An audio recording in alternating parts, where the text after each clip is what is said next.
সবার জন্য মাখা মাখা কষা কষা মাংস রান্না করে নামিয়ে নিয়ে আমার জন্য ভাজবে ডিম ভাজি।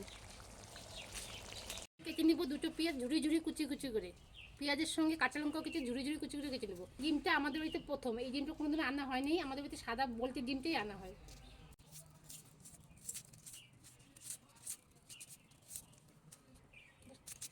একদম ঝুড়ি ঝুড়ি করে কেটে নেব, একদম ঝুড়ি ঝুড়ি করে কেটে নেব।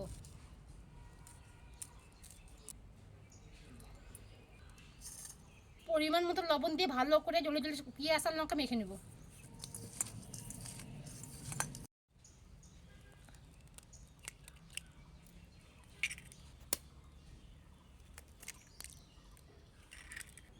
পেঁয়াজ লঙ্কার সঙ্গে ডিমটা ভালো করে মেখে নেব।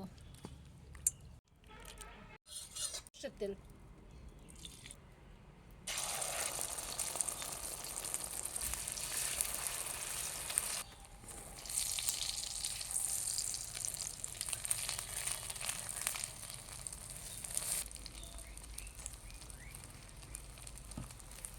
2 পাশে উল্টে পাল্টে লাল করে সুন্দর করে ভেজে নেব। ডিম ভাজা হয়ে গেছে, এখন নামিয়ে নেব।